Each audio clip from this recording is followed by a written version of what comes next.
খেৰাই আমি আমাৰ বেঙনাটি গাঁৱত উদযাপন কৰিছোঁ। এইটো আমাৰ মানে খেৰাই আমাৰ খেতিৰ লগত মানে ৰিলেটেড হয়। তো আমি চবেই আমাৰ চবেই বেঙনাটিবাসী সকলোৱে মানে লগ লাগি পেলাই এইটো উদযাপন কৰিছোঁ আৰু আমি চবেই মানে নাচিছোঁ। ভাল লাগিছে। Thank U.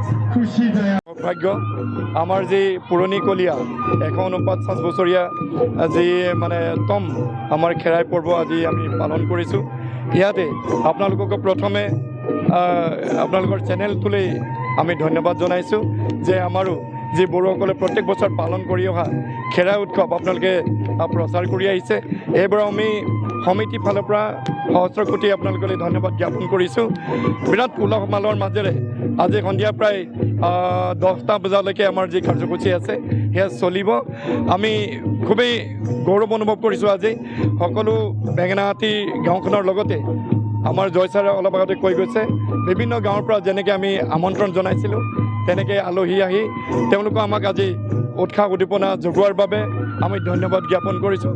আমি ভাল পাইছোঁ আপোনালোককো আৰু সদৌ ৰাইজকো ধন্যবাদ। খেৰাই উৎসৱৰ লগত যি কাৰ্যসূচী ৰখা হৈছিলে কাৰ্যসূচীটো ৰাতি পুৱা ভাগতে আমি আমাৰ থানচালি শুদ্ধিকৰণ, তাৰপিছতে আমি পতাকা উত্তোলন আছিল, তাৰপিছতে আমাৰ দৌৰি বৰাই নাই যি কাৰ্যসূচী সেইটো আছিলে মানে আমাৰ দৌৰীসকলক আদৰি অনা, তাৰপিছত আমাৰ যি পূজা অৰ্চনাৰ যি অনুষ্ঠান সেই অনুষ্ঠানভাগ আমি আগবাঢ়াইছোঁ। আৰু তাৰ লগতে আমাৰ এটা কাৰ্যসূচী বৃহৎ কাৰ্যসূচী এটা আছিলে আমাৰ হাঞ্জাচুৰ নাই যাক শোভাযাত্ৰা, সেই শোভাযাত্ৰাতে আমি গোটেই গাঁওখনৰ লগতে আমাৰ ওচৰে পাঁজৰে থকা যিবিলাক অঞ্চল সেই অঞ্চল সামৰি পেলাই আমি শোভাযাত্ৰা এটা অনুষ্ঠান ৰাখিছোঁ।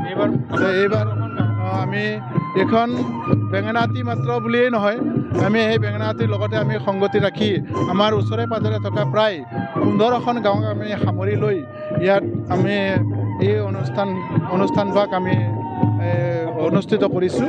আৰু ঠিক তেনেদৰে আমাৰ সুদূৰ তেজপুৰৰ পৰাও আমাৰ ইয়াত অংশগ্ৰহণ কৰিবৰ কাৰণে আহিছে আৰু ধেমাজিৰ পৰাও আমাৰ ইয়াতে দুগৰাকীকৈ আমাৰ যিসকল দৌৰী ধেমাজি জিলাৰ দৌৰী তেওঁলোকে ইতিমধ্যে আহি পেলাই আমাৰ এই অনুষ্ঠানত অংশগ্ৰহণ কৰিছে। সেইখিনিকে আছিলে আজি আমাৰ কাৰ্যসূচী। আজি আমাৰ গাঁওখনৰ বুলিয়ে নহয় আমাৰ বড়ো জাতিৰ কাৰণে এক পবিত্ৰ দিন। এই দিনটোতে আমি তাৰমানে ফাগুনৰ পূৰ্ণিমাতে আমি খেৰাই উৎসৱ পালন কৰোঁ। এই খেৰাই উৎসৱ আমাৰ এটা উৎসৱ নহয়, আমাৰ জাতীয় জীৱনৰ এটা সঞ্জীৱনী স্বৰূপ উৎসৱ।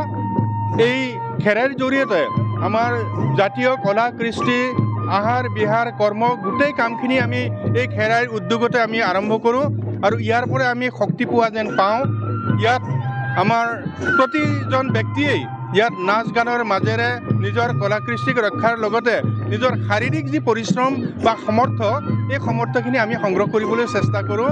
আৰু আজিলৈকে আমাৰ গাঁওখন আজি 149 বছৰ সংখ্যক এই খেৰাই উৎসৱত আমি আজি ভাগ ল'বলৈ পাই আমি আমাৰ পূৰ্বজসকলক কৃতজ্ঞতা জনোৱাৰ এক সুন্দৰ অৱকাশ পাইছোঁ আমি যে তেখেতসকলে যিখন সমাজ গঢ়ি থৈ গ'ল, শান্তি সম্প্ৰীতিৰ যিখন সমাজ, সেই সমাজখন তেওঁলোকে আশা কৰা ধৰণে আমাৰ উঠি অহা প্ৰজন্মৰ সৰু বৰ আবাল বৃদ্ধ বনিতা সকলোৱে নাচে গানে আজিৰ এই উৎসৱটোক আপোন কৰি প্ৰকাশ কৰিবলৈ সুবিধাটো পাইছে আৰু চিৰদিন আমি এনেধৰণে থাকিম।